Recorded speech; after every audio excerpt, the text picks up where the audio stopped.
Welcome to the Northwood University Freedom Seminar, where we talk about the ways in which the Northwood idea applies to issues of the day. And I talk a lot about the Northwood idea in my classes, but the person we're about to hear from doesn't just talk a good game. When it comes to the Northwood idea, he lives it. He exemplifies the Northwood idea. He's a successful serial entrepreneur. He's very actively engaged in the community and in charitable organizations. And let me just share a little bit of information about our speaker today, Mr. Jimmy Greene. He is the CEO and president of the Association of Builders and Contractors of Greater Michigan. This is an organization that educates and trains and advocates for more than 350 builders and contractors in 26 counties around the state. He's the former public policy regional representative for the National Federation of Business. He has founded several companies, including Total Solutions Group in Saginaw, specializing in telecom and technology project consulting. I'm Next, an online athletic apparel company, and the Saginaw Valley African American Leadership Training Institute. His involvement in numerous civic and charity organizations is also impressive. He's a graduate of Michigan's political leadership program, Leadership Saginaw County, Great Lakes Bay Region Leadership. He's the president and of the board of directors of the International Academy of Saginaw, a charter school that he helped open. He is an award-winning civic leader. The Saginaw County Chamber of Commerce Board of Directors has granted him the Spirit of Saginaw Award for his community service. And so he's here to talk to us about the way the Northwood idea applies to his business in particular and to entrepreneurship in general. Please welcome Jimmy Greene. Well, thank you. That was a wonderful introduction. I can't see myself, and that's probably a good thing. I was so honored to be asked to do this. So, you know, it's interesting. When I was trying to come up with what I wanted to talk about, I honestly felt like it was probably a good idea to start from the beginning. I find myself a little bit of a unicorn. I laugh about it a lot because I don't seem to make a lot of sense to a lot of people. And so I figured I better maybe start off by explaining, you know, where I come from and where I am right now and all that stuff in the middle. So I said, you know, it's not really easy being, you know, Black and Catholic and you know, a Republican and all these other different things that just make no sense to anybody. And quite frankly, there are times that I don't make sense to me either. But I know that where I am right now is where I was always destined to be. And when I put this presentation together, that was really kind of a come to Jesus moment for me too, in that it's no accident. Like there's no accident that I am here right now having this conversation about free enterprise and what it means to me. I think what it means to a lot of people is a philosophy, a principle, if you will.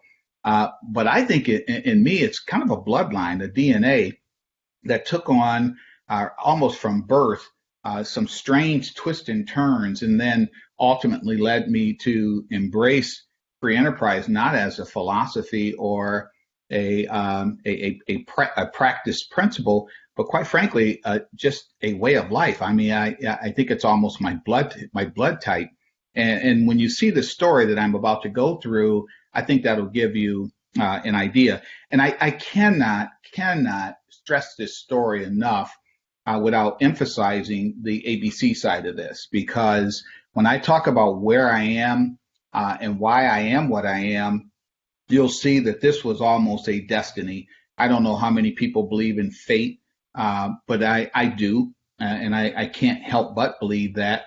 I don't think everything is predestined. I think there are pathways we take, and then we don't know. We don't know at the time that it is a GPS, that it is taking us in a direction. And for me to be here and embracing this concept of free enterprise right now was almost divine intervention. So I put here who is ABC and who is Jimmy Greene and the genesis of my free enterprise journey. Because I hope with some of the students who are listening right now, maybe the takeaway they get from this presentation is when they look at their lives right now and say, what does this all mean? What is this all about?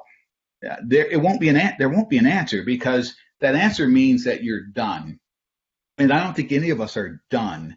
And so I would stress to them that you not try to find an answer in this presentation, but more try to get an idea about where you are in that journey. So I'll share this presentation with you, and it starts right here. That cute little boy you see in the black and white picture is me. Unfortunately, I still have the same cheeks. I haven't been able to get rid of these cheeks. They stay with me. It's my cutest it's my cutest attribute of my face. On the left is my father, Jimmy Greene. I was named after my dad, and my dad was named after his father, and his father was named after, well, you get the whole Jimmy Greene thing. And then my oldest son, and I have 6 kids, which I'll talk about at the end of this presentation. My oldest son, his name is Jimmy as well. Ironically, just to keep consistent that I make no sense to anybody, none of us have the same middle name. So there is no Jimmy 1, 2, 3. This is just Jimmy and then different middle names. But we're a strange family. And on the right is my mother, Gloria. My father was born in West Blockton, Alabama. And he was born to my grandmother, who I'll talk about momentarily. And my mother was born in Toledo, Ohio. Their story and how they met is an interesting piece, too. That's not a picture of Gladys Knight and the Pips that you see beneath you. Those are actually my brothers and my sister, Tracy.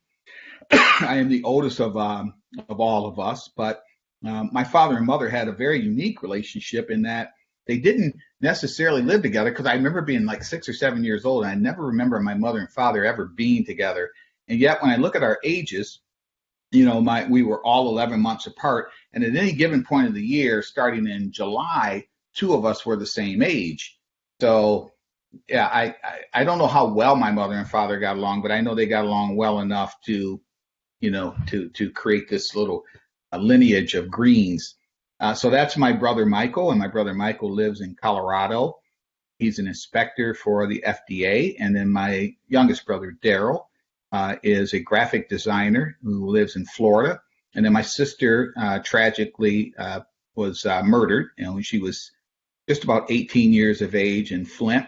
And that's a story that'll come through this presentation as well, too. So then what's left is the rest of us. Now, what's important to tell you about this story, and again, how it applies to free enterprise, is my mother and father never worked. Well, my father worked intermittently. Both my mother and father were alcoholics. They came about in a system where the government was starting to intercede in their lives. And what I mean by that is that they never really had to work, because the government made sure that they were still compensated for just breathing, not necessarily being great parents, but just the fact that they were parents. There was no qualifier on that you had to be good or you had to be bad. You just had to be a parent. And so my father, his alcoholism kept him out of the workplace on a permanent basis. My father was a baker, a cook, he worked in the Fisher Body in Flint, and I was born and raised in Flint, the birthplace of the unions. So again, tie this all into free enterprise. So it all starts to come around. My mother never worked outside the house. I never saw my mother work at all. My mother drank, which is an interesting thing because fast forward to this day, up until about a couple months ago, I had never had alcohol, never had beer, wine, whiskey. I always felt like that was another Genesis too. I always felt like the pathway to my mother and father, who lived off of government assistance, started with a single drink. And it's interesting when you grow up in that environment, you don't know what to be and you don't know how to act, but you start developing habits about what you don't want, what you don't want to be. And so when I looked at their behaviors, unemployment or violence, abuse, it all was triggered by alcohol. And so I stayed away from it. And up until, again, when I reached a point where I felt healed enough to do that, and I actually wanted to take a sip of like a sweet drink or something to that nature, I could do that without reservation or without fear that it was the beginning of something. So, but that's my mother and father. They make a compelling piece of this story because they became role models in a different way for me. They became the kind of role models I didn't want to be. I still, and don't get me wrong, I love my father. My father passed away at the age of 63, 13 years ago. My mother passed away at 66. That was 10 years ago, or about 11 years ago. So I had made peace with both of them. And so I harbor no resentment, no ill feelings, anything of the sort. They did the best they could under the circumstances. And, you know, at the end of the day, the gift that they gave me, which was oxygen and life, you know, who could be mad at that? So the rest of it was my journey. I always coined a phrase that when I'm talking to young people in particular, I am my mother and father's child, but I am not their choices. And I think I've spent the rest of my life demonstrating just that. So it was important for me to come out embracing different principles so that I would stop this hierarchy of government assistance, this hierarchy of, or this family trait of alcoholism and dysfunction. And being the first out, I felt like even at a young age, I felt older than everybody else. And so if there's anything I'm really grateful for, is the fact that this trajectory, if you will, of the Greene name stopped when I owned the responsibility for my family. My mother and father were separated. I found out years later they never divorced, but they were separated. And my mother gave up her parental rights to us. And, you know, while that may seem tragic to a lot of people, it actually turned out to be the best thing that ever happened to us. This is my grandfather. His name is James Steffens. We called him Big Dad. Don't be fooled by that look, because he used to sing in nightclubs where he met my grandmother, who's in the picture. We call her Grams, and her name was Maxine. And then on the right side of that is Irene Greene. So there's the Steffens, who were my mother's parents, and then Irene Greene, who was my father's mother. Now, these people here changed my view of the world. My grandfather, Big Dad, owned a dump truck. And in that dump truck, he would haul scrap metal. So we all lived in Flint, but he'd leave in the morning on Sunday mornings and go to Detroit, and he'd come back Friday nights, only after he had just two hands full of money, where he was literally ripping off sheet metal, scrap metal, you name it, hauling it to the junkyards and turning that into cash, where he'd bring it home for, you know, obviously for our family, because we had started to live with them at that point when my grandmother legally adopted us. She didn't want us in foster care, and we had spent a little time in juvenile home, not because we were bad kids, but because they didn't have a lot of the social networks and nets that they have today. So we wound up there for 3 to 4 months until my Grams adopted us. And my grandfather, who was truly, and I mean this from the bottom of my heart, the hardest working man I've ever met in my life. He was gregarious in his personality, fierce in his independence, fierce. These are important stories to tell you because, again, who I am and what I am is born out of these people that you see on this screen right here. The unions tried to unionize my grandfather. Of course, he was in Flint and Detroit. So you can imagine that 75 stretch, or Dixie Highway at the time. You can imagine that stretch when you're an independent trucker and you got the Teamsters hauling after you, or the building trades folks hauling after you because they want to usurp your independence. My grandfather would have none of that. At one point, the union sicked the police force on my grandfather, who resisted, and they wound up busting out his front teeth. They jailed him for 3 to 4 days. I remember him coming home with his bloody shirt on. They never even changed his clothes for 3 days. And he came home, and they didn't realize that what they created was a fiercely independent, more determined trucker. And he never allowed himself to be unionized because he felt like his life was going to be governed by his choices, not by somebody else's choices. I never lost that incredible principle for me. My Grams was a nurse who worked third shift, so we were at our house by ourselves while she was at work, and my grandfather was in Detroit. Talk about at an early age a sense of personal responsibility. My Grams would get off work, come home, pick us up, and take us off to school. That that for us was just, again, she was dead tired, but she never missed. She'd honk that horn and you'd better be out there. I also learned the principles of time. My grandfather always felt 5 minutes early was still 5 minutes late.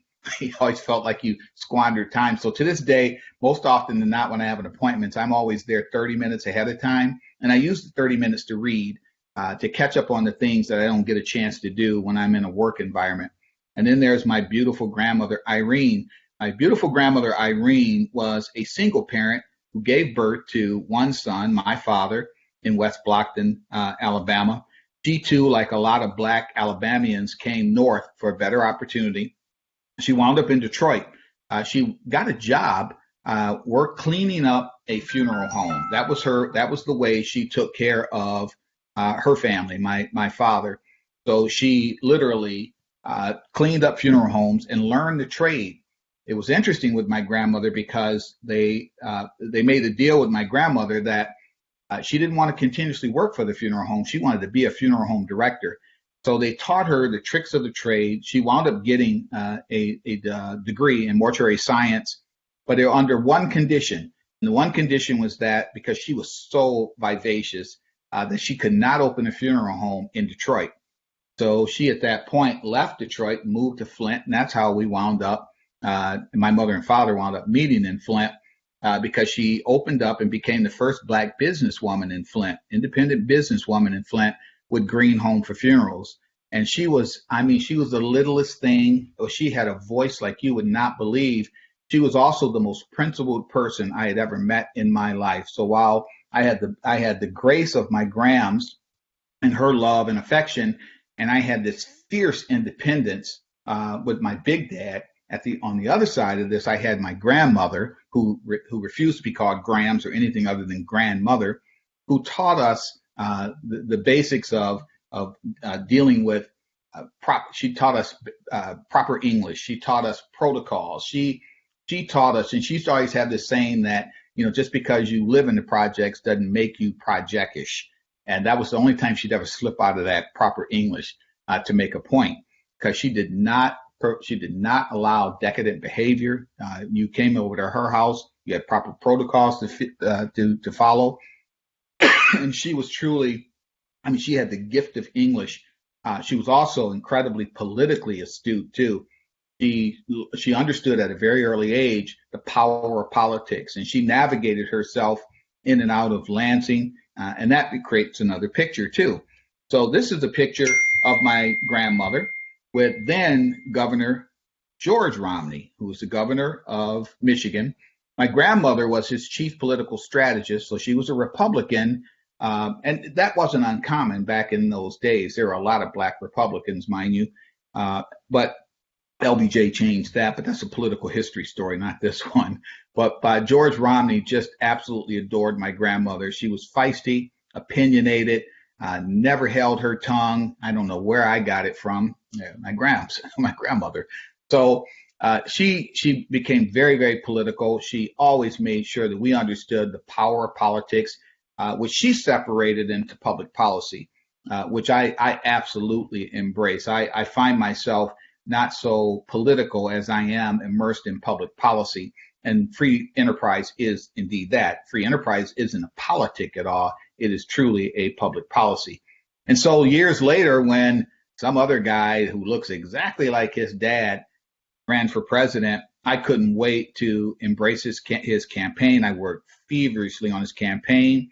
We had a wonderful chance to interact several times. And then the one time when I remember that in Frankenmuth, he said, "Hey, we're going to be there." I remembered that picture that my grandmother had, and I brought it to him, and you can see the look on his face. So that Greene Romney lineage is long. That relationship is long. I still correspond with now Senator Mitt Romney, and from time to time, and I always get a Christmas card from him, and so that's a family trait and a family history that I absolutely love. And my grandmother created that. So you can start to see, all of a sudden, you can start to see so much of who I am and ultimately where I was, not because I was born and raised in Flint or because I was in the projects or because I had, an alcoholic mother and a father. Those traditionally would be stories on the other side of the aisle. Those would normally be, woe is me. I never had that because I had people around me who would not embrace that kind of attitude. My big dad or my grandmother, yeah, that is not a place where you wanted to feel sorry for yourself. Certainly wasn't a place where you blame others. It was a place where fiercely independence was that was an absolute. They made you own your behaviors, made you own your mistakes, and more importantly, my grandmother used to always say, "I'm not going to own the rest of your life. I'll give you some direction, but I won't do that." My grandmother also, when you think about my grandmother, she was a very wealthy woman at the time in Flint. So she lived in a different area than most folks did. She had a maid, which was amazing. She was supposed to be the maid. She's from West Blockton, Alabama, but you would never know that with her. She would not refuse to be labeled. But she made it abundantly clear that for us, it was our own direction that we were charted to course, and she was not going to force us into the funeral home. My mother and father had ready-made jobs for them, ready-made jobs. And my grandmother used to give us just the best Christmas gifts because she was very wealthy. But again, we'd go home and we'd leave everything at her house. And she knew then, we didn't, but she knew then that my mother or my father would convert those gifts into their alcohol or their lifestyle. And my grandmother was not about to have that. She would not enable that kind of behavior. It was years later when I went off to college and I went to Eastern Michigan University. I remember coming back and we were taught to hate my grandmother. And that's an interesting dynamic when, because they used to always, my mother and father used to always say, she's rich and she should be doing better by you. Well, my grandmother was rich, but she was doing better by her and creating employment opportunities for a lot of people. It's interesting, too, that Woody Stanley, who became the mayor of Flint, actually worked as an intern in my grandmother's funeral home. So she provided a lot of jobs for a lot of Black people in Flint who didn't have job opportunities or wanted jobs outside the factories. And because I think at probably 75 to 80% of most Black people in Flint worked in the factories. My grandmother did not. She just buried their families, but she did not. And so she created a different kind of pathway, a professional pathway for a lot of Black folks. And again, think about that free enterprise system and how she did what she did. Every year she bought a brand new Cadillac and she invested in her business. She had the prettiest funeral home, inside and outside. She had the best run hearse and funeral cars. So she was an investor in her own business too. Appearances mattered very much to my grandmother. And I think I get a lot of that from her too. She was immaculately tailored, everything coordinated. It wasn't again until years later that I realized that I'm no accident. I'm just who they are. And so I always feel like I pay tribute to them every day, just by being who I am. And keeping their memory alive and pressing that up on my kids as well, too. So that kind of gives you a really good idea about how you wind up where you wind up. And then here, this is the ABC side. So when I first started, I had my own company and I've got a rich background. I actually started in banking. I had to get a job. I had a child coming. I needed a job really quick. And again, I had incredible leaders. Gary Glaza, who was then at Second National Bank, and Harold Evans at Second National Bank. These guys just took me in. They put me on a manager training program, gave me lessons that lasted and still live to this very day. From there, I felt that I was capable of more because I still felt like I was being governed by the banking environment, and that just seemed to be an ill fit for me. And then I got recruited by Merrill Lynch. And I always say that Merrill Lynch was the very best job I have ever had. And I don't mean that as a slight to any of the other roles that I've had, but it taught me a great deal. It taught me everything about the free enterprise system and how it works, because needless to say, that translates itself into markets. I took the Merrill Lynch experience, and I'm thinking I'm this little Black kid from Flint. I don't know what I'm doing. And I would just immerse myself in studying that industry. And I became smarter than anybody in it. And I still contest that to this day, even though some would argue. But I really did. I took so much pride. I learned everything from how markets moved, to oil to coffee, to interest rates, bonds, stocks, commodities, you name it. And I learned it because I didn't want to be the person who didn't have an answer. And that's what really drove me into embracing more of the free enterprise system when I realized how much of that was moved by people who had already took it on. Investors, innovators, entrepreneurs, people who were opening up their own, again, even my grandmother. I didn't realize my grandmother was an entrepreneur until I was at Merrill Lynch. That's ironic. She just had a job. She had a funeral home. And then when I started understanding what it really took for her to do what she did, what it really took for my grandfather to do what he did, and I recognized the power of free enterprise and what they would have given up, what they would have truly given up had they not embraced that system. I keep thinking, even to this very day, what would that have done to me? What would that have done to my kids? People hate using this phrase of trickle down, but it is. What would that have done if their choices were governed by other people, if they didn't have the kind of freedoms and the independence to create their own cultures, whether that's driving a truck or opening a funeral home? They embraced that system. And I, to this very day, wish that there were more, especially African American communities, embracing that sort of free enterprise system and creating more job opportunities for people as well. This is something I always tell. I started working with a guy by the name of John Kaczynski, who is the lobbyist for SVSU. And so we created a public policy institute. I met a man by the name of Henry Marsh, who was a legend in Saginaw. He became the first black mayor. One of the very first black mayors in the country, as a matter of fact. He took me under his wing as well. And he was a Democrat. And even to the day he died, he used to always laugh at me and introduce me as the only Republican he liked. That was an incredible badge of honor, trust me, when Henry Marsh would say that. And he'd say it with a smile on his face because he understood where I was coming from. And I still feel, even to this very day, that the passion, the power, the independence of free enterprise is so sorely lacking in urban communities in particular. I can't help but think how much better prepared our communities would be had we had more of that influx of free enterprise in there.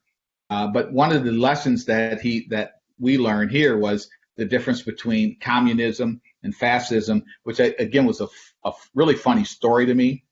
And then when you look at socialism and New Dealism, and what that means, you can see these little different analogies that talk about the differences between what we embrace and what other people embrace. I'm very moderate in my temperament when it comes to politics. I don't scowl or insult people who embrace different isms. It's certainly not my idea, but at the same time, it's important to illustrate to young people in particular what this really means. And you use metaphors and these kind of examples to demonstrate how that affects you moving out beyond the Northwood environment, for example, for the students on here too. This is really what it boils down to me. This is really my history, my mother and father versus my grandparents. And that's the irony here. And what's really, when you go back and look at this, it should have been just the reverse. Like my grandparents grew up in environments, quite frankly, where they were coming out of Jim Crow. There weren't a lot of opportunities for a lot of black people. They created the opportunities for my parents, who squandered it. That to me was just absolutely. And again, as you get older, you understand that. I'll tell you a little side story, which is interesting to me. My father, when he was in Detroit, my father used to sing with this group. And they used to sing out on street corners. I mean, they were really popular. Everybody thought they were just the best things out there. And when my grandmother decided that she was going to embrace the free enterprise system and move to Flint so she could open up her own funeral home, there, in fact, my father met my mother. That singing group continued on in Detroit. And there's some guy, and he took the name Smokey Robinson, and he had another miracle because my father was one of the original Miracles before they became famous. He was the bass singer for Smokey Robinson and the Miracles. So sometimes somebody's embracement of free enterprise might cost somebody somewhere else too. So that's a story that's it's not funny to my father. It probably wasn't up until the point he died. I still believe in some respects though that contributed a lot to his alcoholism. That he had his ideas, his dreams, and hopes that went away because he couldn't do some of the things that he would have done too. So while free enterprise is a system that has created much more benefit, at the same time, I think for younger people in particular, ask yourself, what does it cost too? I still to this very day believe that the benefits far, far, far outweigh any other isms that there are out there. So I don't want that to be, I don't want it to look like it's all, cookies and cream coming up. There are some pitfalls to free enterprise too. That ownership, that entrepreneurialism comes with a lot of risk to it. And some people just can't assume or even want to own that kind of risk. I get that as well too. So Merit Shop. I wound up at ABC after that Merrill Lynch experience. I left the world, I thought, smarter than ever. The story on how I got to ABC is pretty simple. When I left Merrill Lynch, I had a client. His name was Brad Evans. And Brad Evans, when the telecoms broke up in 1996, decided that he was going to open up a telephone service. I had left Merrill Lynch. I was at Prudential Base. Prudential Base was then starting to go under. They had a lot of limited partnership issues. There were just a lot of things. And so I knew that my life in the financial services industry was going to be short-lived. I've never had a day of unemployment though, because the day when Prubase was going to shut down, I went home and there was a gentleman by the name of Jack O'Connor who said to me, "Hey, you want to come work for me?" And because I had all this rich financial experience, and I did. So my unemployment lasted about a half a day until I went to work the very next day. So I've never had a full day of unemployment in my life. Contrast that to my father and mother. But Brad Evans called me up about 2 years after I stopped being his stockbroker, and he said to me, "Hey, listen, I'm going to open up a telecom company called Phone Michigan." And I thought, Phone Michigan? He said, "Listen, I need a great salesperson. I need somebody to open these markets for me, and I need that to happen post haste." Well, I said, "Well, Brad, here's the problem. I don't know the slightest thing about phone service." And he said to me something I'll never forget. He goes, "It doesn't really matter. Nobody else does either." And I thought, that's powerful. I want to do that. So I actually left and joined Brad Evans in Flint, boy coming home again, when he opened up this little shop called Phone Michigan. And my job was to build out a sales network across the state selling phone service. We had this brilliant idea that we wouldn't go knock on individual doors, but we would knock on company doors. So we could spread this phone service over wide networks. So instead of knocking on a parent's door, we'd knock on the school district's door. Instead of knocking on the doctor's office, we'd knock on a hospital. So the more the merrier. Well, that's the Merrill experience for me, because what Merrill taught me was this audacity that I still have to this day. You don't ask, you don't get. Merrill taught me that the most powerful salesperson in the world is a person who can ask you for money over the phone and actually get it. Now, I don't know anything that's more powerful than that. Anybody selling a car, it's pretty easy. They walk on a car lot. You almost have to not get in the way of that experience. But Merrill taught me that I had this thing inside of me that was measured purely by my own benchmarks. And so I started out my day by listing out or writing the numbers 1 to 100. And 100 meant that I'd have a bad day if I got nobody, if I didn't get an appointment, if I didn't get an opportunity to at least talk to somebody about who I was and what I was. I never had a bad day at Merrill Lynch, not ever, not one bad day. I always caught somebody at number 8, 16, 42, maybe even 75, but it never got to 100. So I never had a bad day at Merrill. Now, imagine that experience when you're calling people now about phone service. Well, that was a piece of cake at this point. I'd got, people to invest millions of dollars with me just at sight unseen. So asking for phone service seemed to be a pretty easy thing. Well, long story short, we had a marvelous experience. And to this very day, there's so many people, including Northwood University, mind you, now that I'm telling this story, who took on Phone Michigan's phone service. And we brought networks in there. We built out fiber networks. I mean, it was an amazing experience. And so I watched the power of entrepreneurialism create wide networks, jobs for so many different people. And again, I never knew anything about phone service. I still to this very day couldn't connect the phone, but I could tell you how it's supposed to work, and I could tell you what it costs too. So it goes to show you that sometimes, these lessons that we learn, this free enterprise system that we embrace just teaches you to be good at what you do. You don't necessarily have to know how to do it, but you certainly better know what it is and how to explain it to people in a way that makes them believe you know how to do it. And so after that, we left that experience, and I started really taking on my grandmother's passions, which was politics. I had a man that solicited me, who I love to this very day, Charlie Owens, who runs the National Federation of Independent Business.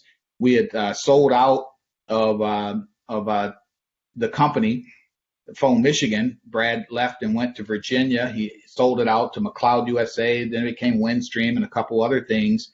And so now at that point, we're looking to do something a lot different. I wanted to do politics, couldn't wait to do it. And this was after a run, mind you, for 10 years, I had my own company, Total Solutions Group. And that's where I always felt the humility of being smarter than most people. But I thought, I can turn that into a commodity as well. I always felt like I got the knock on the door of people who just weren't as smart as I was. And so I always felt like that was a little bit easier than it should have been. So I decided after the phone company was sold to open up Total Solutions Group, and I would be the guy answering the door. So I started working and hiring myself out as a consultant with Total Solutions Group being the end all to be all as it related to telephony is what we called it. So I knew everything about wireless, data. I knew everything about telephone service, connectivity, anything you wanted. And this was back in the day when nobody had IT staffs. And so I would be the person answering the door if you wanted to do business, or Verizon, Phone Michigans, or AT&Ts. I would be that consultant who became the consultant for the city of Saginaw, Saginaw Public Schools, Midland Public Schools. There were a number of entities that hired me to be their consultant to determine what their telephony network would look like. I had the time of my life doing that. Talk about independent. I had to hire a staff to do it. We did that really strong for 8 years until everybody got smart enough to hire a Jimmy Greene to be their IT director. And so that became kind of short-lived at that point because a lot of these folks didn't need us. The Northwood universities had an IT department now, not just a single person. The Garber, the same thing, I helped develop the Garber network. And I could just go on and on with that. But the point being that they hired their own people, and it made perfect sense, but it put me out of business in that respect. But that was a segue to my politics and my political career. I helped a gentleman by the name of Keith Butler run a campaign for the U.S. Senate that got the notice of Charlie Owens at NFIB. NFIB hired me to be the state director for public policy. Again, the Merrill way.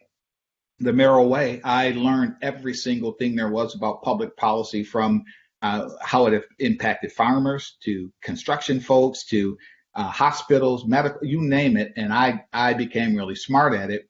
So that when I knocked on doors and talked to these folks about representing them in the halls of Lansing or in D.C., I knew what I was talking about, especially talking to legislators. And legislators, for the most part, who I have a most profound respect for, are only as smart as the people around them. And those are the people that, as a lobbyist, I decided to talk to, so that I was in their ear. And what's in their ear comes out of the legislator's mouth, is what I learned very, very early. Again, I had an absolutely marvelous time working in that environment. And then one day, there's a woman by the name of Sharon Miller, who is she owns ITH Staffing in Midland. She came to me, and Dave Massoud, who was the attorney for Associated Builders and Contractors, they both came to me and said, hey, listen, ABC is looking for a CEO and a president, and we wanted to know if you'd be interested. And I said, well, no, I'm really happy at what I'm doing. Well, what little did I know, they were on the search team, and they went to that board of directors at the time and said, we got the perfect person for you if you'd be interested in meeting with him. Here's the problem, though. One is we don't know if he'd be interested, and two, if he is, you're going to have a hard time controlling him. And I wish they could go back 12 years now, and I could rewind that and say, see, they tried to warn you. You can't control me. But so we met. I met again with them. I met with Eric Forshee and Brad Blasey and Gary Ells, Dan Murphy, Brian Stadler. I met with these folks and Ed Tanzini, and I fell in love with these folks because I realized who they were. They were the people I had been meeting out in the NFIB world. Big Jim Johnson. I could just go on and on. These folks just so impressed me to no end. I met John Bartos and Dan Kazakowicz, and I wanted to be a part of these folks. But I had no idea. I mean, I can't hammer a nail straight. And you're talking about the construction world, and what hit me again? That's right. You can guess it. Merrill Lynch. Just dig in, be smarter than everybody else. So I accepted the job. And it was interesting because and I think Dan Murphy, I wish that Dan was on this call, but Dan can tell you it was funny. I accepted the job. It was the second time I accepted a job and didn't know what I was being paid, because Brad Evans did exactly the same thing to me. I was so excited in joining him with Foam Michigan. By the time I got there Monday, I thought to myself, what the hell? I got 3 kids. I don't even know what I'm making. So I told him what I was making. He said, okay, I'll give you $100 more. And I said, okay, good. So we went to work. And the same thing happened at ABC. I was excited about it. Dan called me up, said, would you be interested? I said, yeah, I'll do it. And then I show up and I realized I don't know when I'm going to get paid. So that worked out fairly well anyway. But that became this merit shop philosophy that I have. And when I realized at ABC, and I think back to my grandmother, and again, every story I tell takes me back to a very pivotal point in my life with my grandmother. My grandmother didn't know the slightest thing about the funeral home business, and she became the best funeral home director in the state. My grandfather didn't know the slightest thing but he became the best. He became the very best at what he did. And so when you live in those kind of environments with people who are just best at what they did, and they become just stalwarts in their own industry, that DNA kicked in, and here you go. This is where I became who I am. I wasn't intimidated by anybody or anything that I didn't know. So this merit shop philosophy that we're talking about right now, this is the basis for ABC. When you look at this, and I had worked for at NFIB, I got to know a lot of the contractors who were union and non-union, and I realized that these are just some of the best people I've ever met. You talk about salt of the earth folks, man, I tell you, and you got to have thick skin to work with these folks. They don't know the slightest thing about parsing a word. They're straight, and I love that. You never have to walk out of a room with contractors going, gee, I wonder what he was thinking. Like you already know. And so this birth of Jimmy Greene and ABC was a match made in heaven. We were supposed to be in this environment. So when you look at ABC and what we do, and you look at free enterprise, you look at this piece right here, the most powerful tool to secure a fair and more prosperous society. I'm from that. I am so from that. My kids to this day, I have 6 kids to this day who would tell you that there isn't anybody that owes them anything. That this competitive environment that we're in just means one thing: be competitive, be better than your competition. That's what we strive for all day, every day. We don't want special favors. We don't want anything of the sort. It's ironic that ABC puts itself in a free enterprise world where we actually stand to lose more, because we're creating an environment where everybody isn't segregated by labor affiliation or anything of the sort. It's just like, hey, come one, come all. So where there normally would be 5 contractors bidding on work, now there's 15 or 10 or 20. And so, that's principle, though. The principle of free enterprise is you stand to lose. That has to be literally drilled into anybody who embraces this philosophy. You stand to lose, because you will. You'll win and you'll lose. You'll win more than you lose, but you will lose in it, because free enterprise doesn't guarantee you anything at all. My grandmother, and this was probably what prompted a lot of my republicanism, was the fact that it had everything to do with who owes you what. My grandmother was fiercely against anything that had anything to do with quotas. She was all for affirmative action when it was necessary. In the 60s, there were a lot of discriminatory practices. So she was a fierce advocate. And if you look at the history of the Republican Party in particular in the 60s, so were they. I mean, they were the fiercest civil rights people out there. That got hijacked after 68. I wish more people read civics and stop, revising history to support their own political narratives. But my grandmother and Governor Romney, then George Romney, fierce. They created opportunities for Black folks in Flint, Detroit, in heavily populated Black areas. They were fierce in it. They didn't guarantee anybody anything. They just simply said, open the floodgates and let them compete.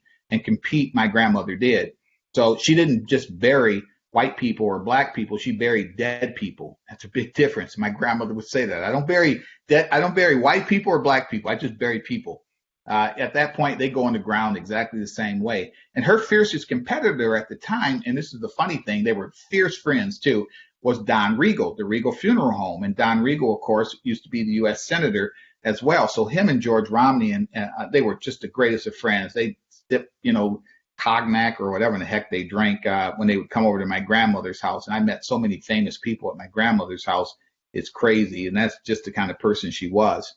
But this ABC story of ours, when you look at what ABC is, you can see that for us, it's political power, it's public policy, it's the embracement of free enterprise, it's allowing our folks to operate in a world, in an entire world, where we're able to put the best skilled trades people out there with the most innovative opportunities to build and to construct on a fair basis, pure and simple.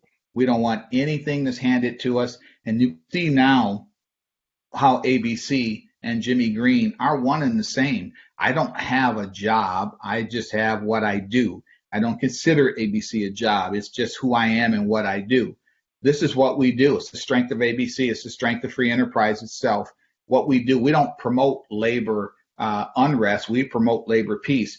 If most folks understood the ideals of free enterprise and how it applies to ABC, they would understand we're not anti anything. I would also contest that anybody who says they're anti-labor is not a free enterprise theorist at all.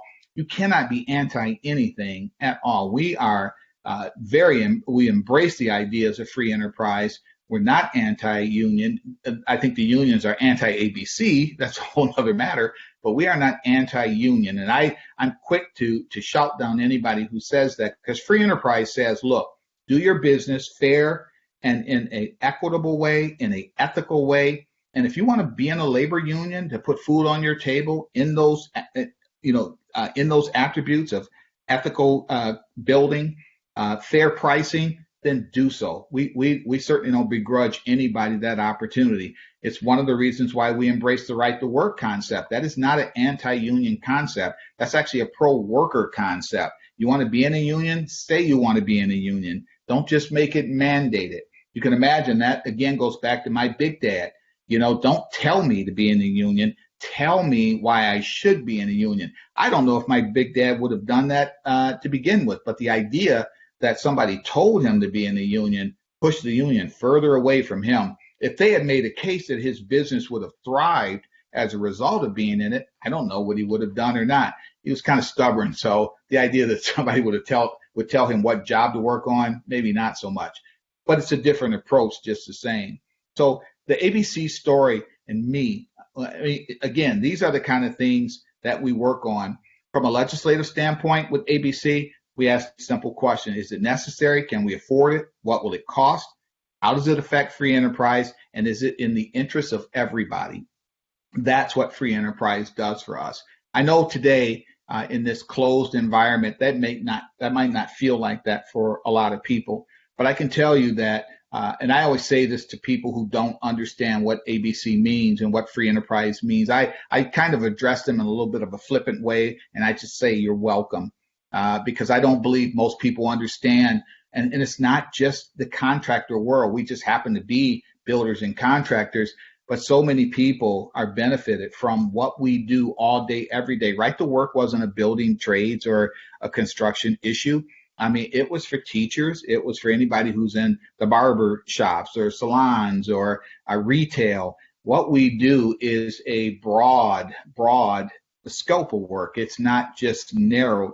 I hate the idea that we say ABC and it's builders and contractors because, quite frankly, we're just bigger than that in terms of our principles and the ideals we work for. There are probably a lot of people that can thank us for what we do and how we do what we do. And no, I'm not out on the lawn. No, I'm not carrying a picket sign.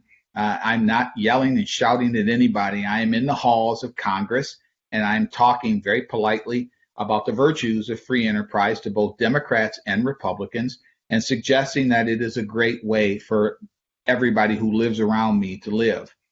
So these are the things, again, when you look at, is it a dangerous foot in the door proposition? Is there too much power given to one individual group? And we do recognize individuals and minorities. Free enterprise, again, for us is about talent and competencies,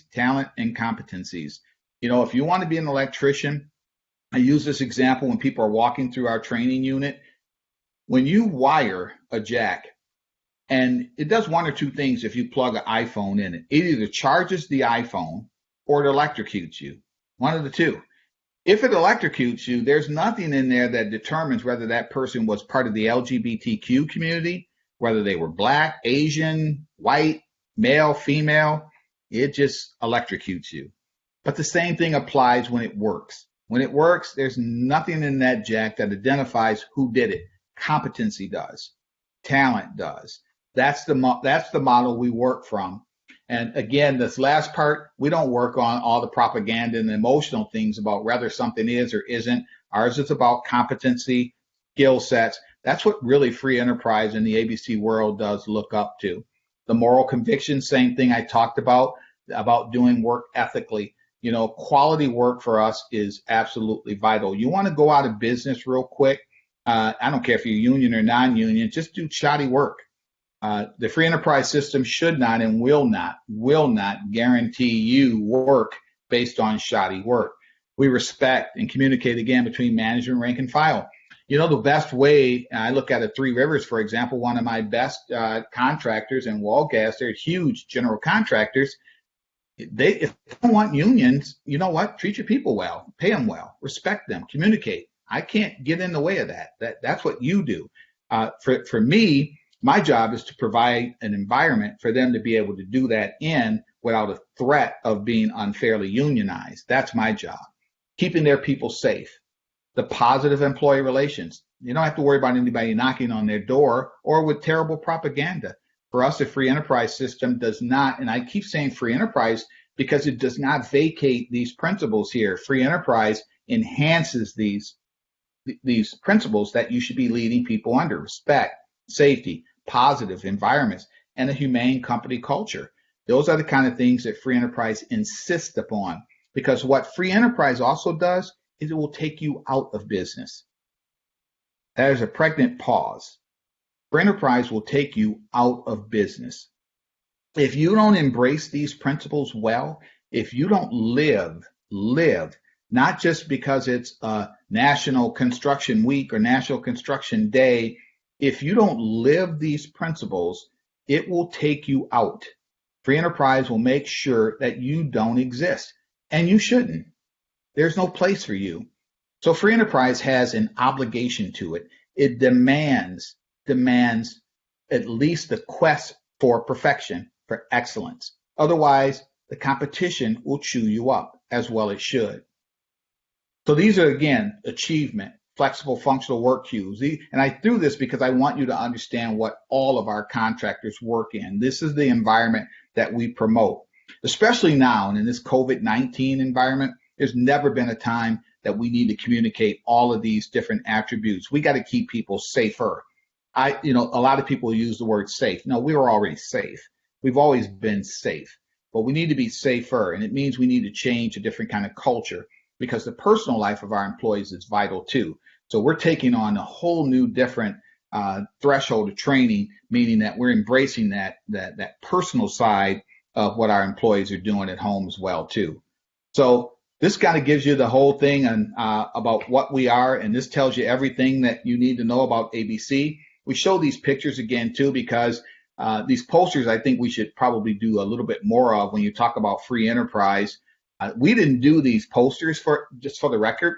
because I was doing this. We've had these posters or this concept for years, for decades. We've been around since 1955. And these principles, the free enterprise principles, are what we were founded on.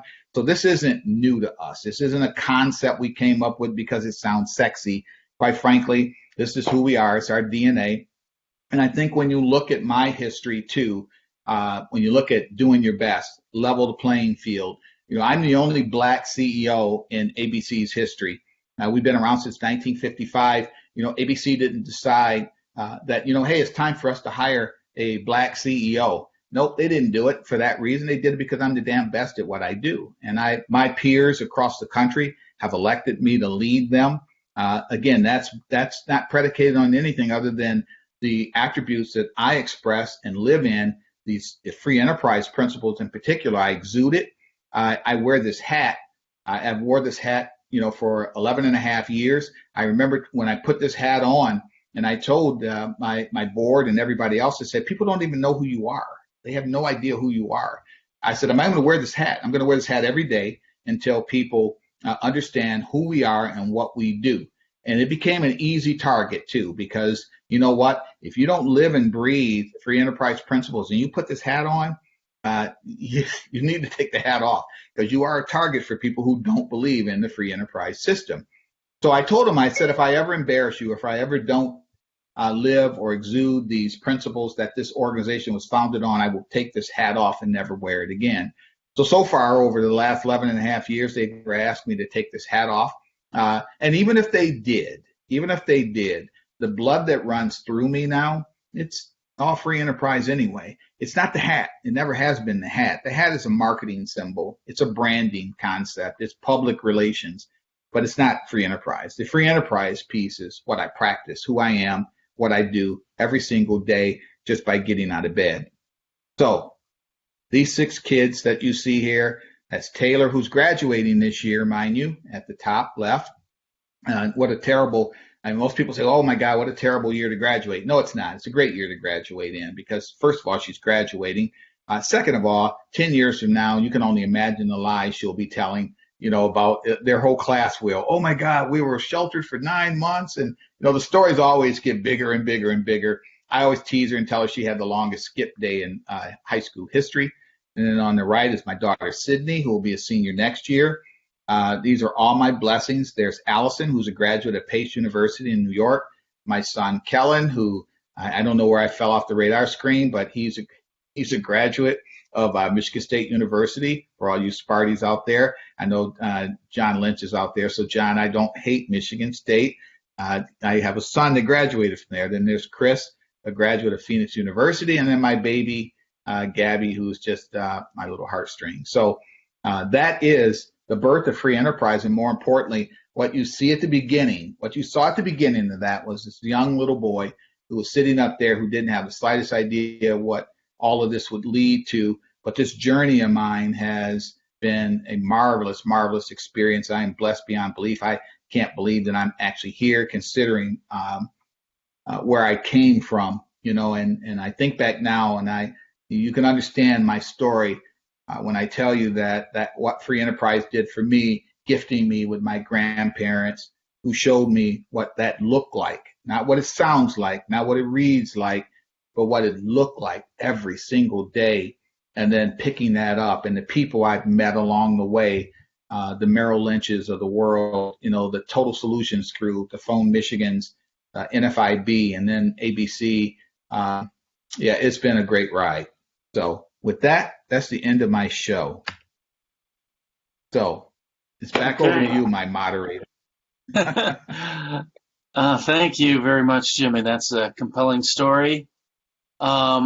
It seems like many of the people you represent now have been at least temporarily affected by this epidemic, and I'm wondering if you have any.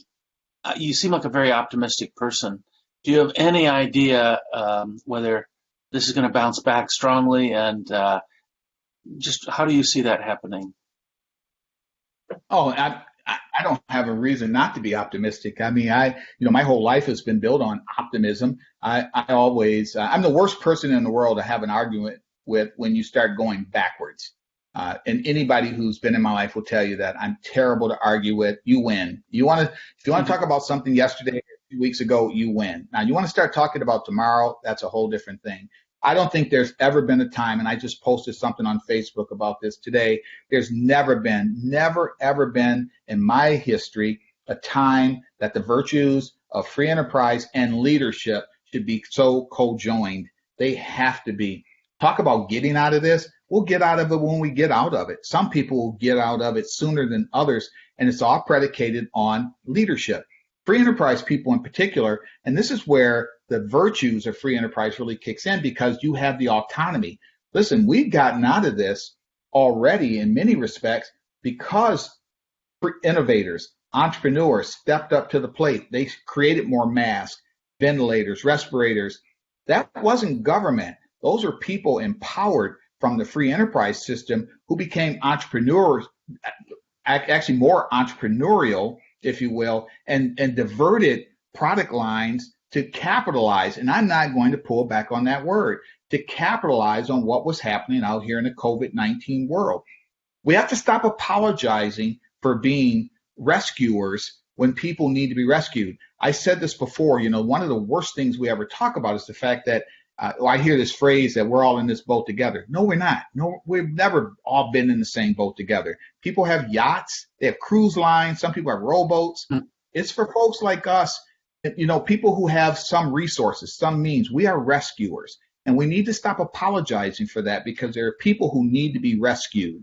And that's exactly what's happened through this COVID-19. It still continues to happen. We need to open up safer and when feasible. This is not to distract. And I don't know why we can't have a conversation that says we should be safe and open up. It seems like you have to be one or the other. I always feel like every time that conversation is happening, we're having like a Palestinian Jewish war or some kind of. It's not. The two are co-joined. And when you look at how we get out of this, we will get out of it, and we'll get out of it better. We thought the same thing in 9/11. That oh my God, nobody will ever fly again. We just do. We made modifications. You take your shoes off. You don't carry liquids. Everybody flies. This time it might be masks. It might be sterilizers or sanitizers in workplaces or in places you want to go into. Getting out of it, we're already out of it. We're already out of it. We're just right now adapting, and that really is the word we need to start using. How do we adapt to a new world? But we're already out of it. And saying when do we get out of it means that there is supposed to be some sort of action now. And I don't know what that is, but I do know from my standpoint, my staff is ready to go back to work. We've been back to work. My construction crews went back to work last Thursday. Every day creates a new opportunity for us to get safer. And we will continuously modify our behaviors and our culture until the people around us, and that's the key, the people around us feel safer. And it's really important for a Northwood University, for example. It's not a student's role to feel safer. It's your role to make them feel safer. So whatever that is, spacing, sanitizers, make people feel safer. Your students feel safer coming back to Northwood, and the world will go on. We are such a resilient people. We forget that. We so forget that. But, free enterprise people, entrepreneurs, they don't. They're looking for a way to capitalize on this. And that in itself means we've been out of this. Just some people still feel mentally locked in. Many of the things you've said today remind me of things that our other speakers have said. You used the word adaptation. That was one of the key takeaways from our first presentation about the way entrepreneurs are solving problems in this environment. And you also have given, I think, a good example of the idea of vocation. Because we had Dr. Moots talk to us this morning about, when people go to work, they do it for different reasons. And if all you're doing is going forth for the money, then you're not doing it right. And I think of your grandmother, and I think of your grandfather, and many of the examples you've given us today are people that have vocation. And perhaps even one of the things that he mentioned was that it's kind of up to people with a vocation to hold each other to a higher standard, to raise the level for that particular profession as a whole. And so Absolutely. I'm wondering how you guys do that. If you've got somebody who's not up to your standards, what happens? Well, here's the funny part. I always say that everybody should go up on scaffolding. One of the great things that we have a member, Nile Scaffolding. So these folks, they're up on, 20 stories, for example. So one of the things that happens on a scaffolding is that when you're up, stories up, you know what you're not arguing politics or race. You're not arguing about sexisms or any of the kind of things that typically, you know, divide us. What you're thinking about are two people up there and they have one common thought, getting the hell down. That's what they think about. So there are no other standards on a scaffolding. There are no other standards. There's no other standards. When it comes to building and trades, there are no standards. There's the standard. Not several. There's the standard. You could cost somebody their lives by having a different opinion, by having a different standard. The industry itself, the vocation itself suggests that there is a standard on how things get done. It is the greatest team sport there is. I walk into a building and I look around and I see the way buildings are constructed, and I think to myself, if one person in this auditorium did their job wrong, every time somebody walked in an auditorium, they need to look up because something's going to fall down. So whether that started with the framers, whether that started with our excavators from ground up to top to the roof to everything that feeds that auditorium, one person screws that up, it goes to hell. Standard. The standard isn't to be morphed, or it's not an opinion, it is a standard. So in our world, from a vocational standpoint, we have the smartest, I always say that, we got the smartest folks in the world. Now, I imagine the medical people probably feel they do as well, except they always call us when their sink backs up or when they need or when they need an addition. So, I think is, how smart are you now? We're all brilliant. We're all brilliant at what we do, provided we stay in our lanes. And I get the pleasure every day of working around some of the most brilliant people who have a vocation, who have careers, who have passions in what they do. And so that standard is excellence, period. And I don't care what the industry is, it's got to be excellence. If it's an ophthalmologist, or whomever that is, hair. I don't think you'd get your hair cut with somebody who didn't have excellence as the standard, or you wouldn't be going back. I'll tell you that. So I think the standard in our vocation is excellence. It always has been. And I would suggest that everybody else's industry should subscribe to, or at least aspire to, the same standard.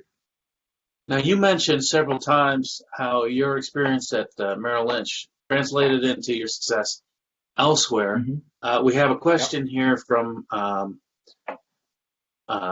Logan, who says, I'm sorry, it's not the question I was thinking of. It's from Parker. What leadership attributes did you gain from Merrill Lynch as a young and driven person? So what are those leadership lessons? The perseverance side of it is really, it's funny. When I use Merrill as a great example, I do it all the time because, when you're coming back and somebody says, here, build your book. Well, that book they're talking about is a phone book. And that perseverance, that dedication, the commitment, the discipline, the huge discipline. I can tell you now that stockbrokers are some of, and it's changed, the industry's changed a lot. But when I was a stockbroker, I can tell you these are the hardest working people I'd ever been around. I mean, they've got somebody's livelihood on their lines with every decision they make, every recommendation they make. It teaches you a resiliency too. But the most important thing is it teaches you ethics. It teaches you ethics because in your hand lies the fortunes of people.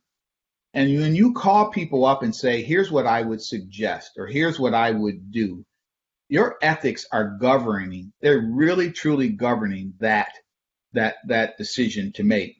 And so these people trust you, and you should use that trust and hold that trust like a gospel, because that's how you start building a reputation as somebody with moral fiber or somebody who is just out for the dollar.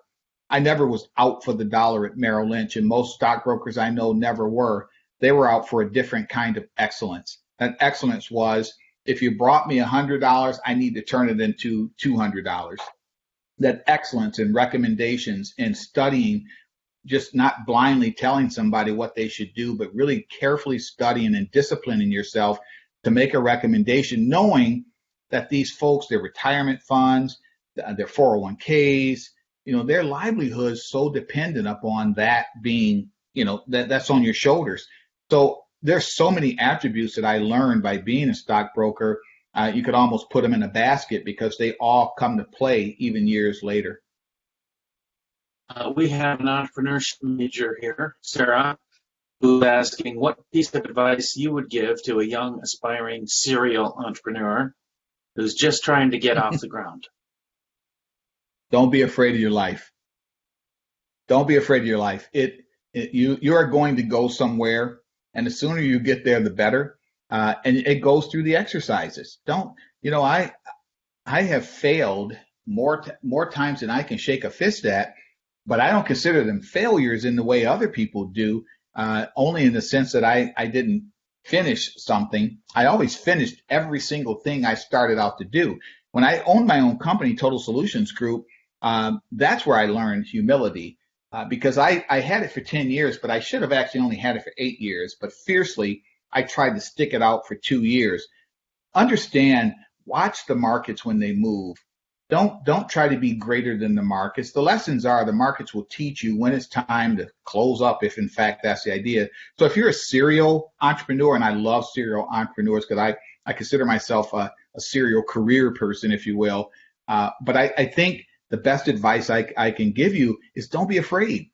And I know that sounds really easy because it thwarts most opportunities. Is most people are afraid of failing. But if you start with the idea of just finishing and not put a date on that, finish it.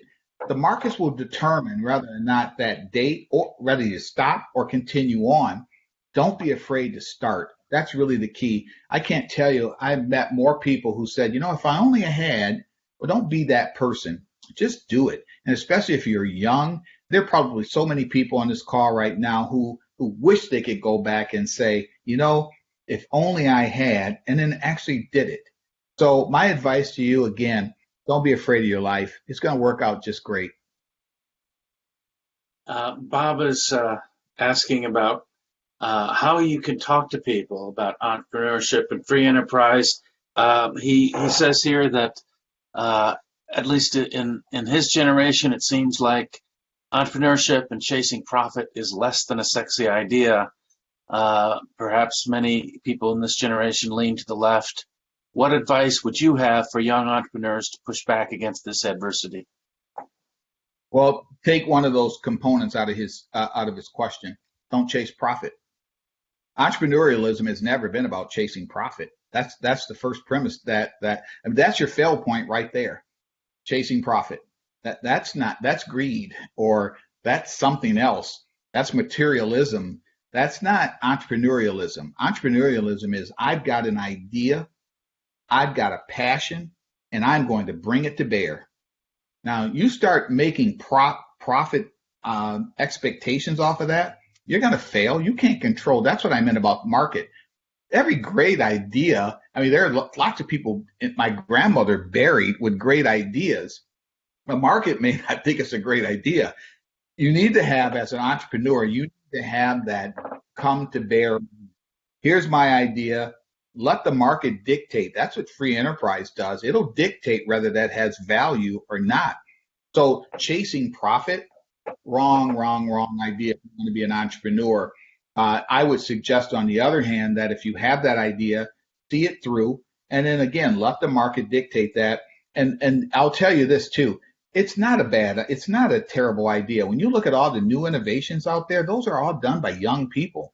It's people my age who are benefiting off of young people and that spirit, that innovativeness. Think about Facebook. or Snapchat or TikTok. All these, they aren't done by people my age. I just get them. I got my daughter send them to me. Those are done by young people. And if you immediately put up a barrier that says, yeah, but young, don't, yeah, but just be that other person, be the TikTok person, be the Snapchat person, the market will determine whether or not. And think about Facebook. What's the product?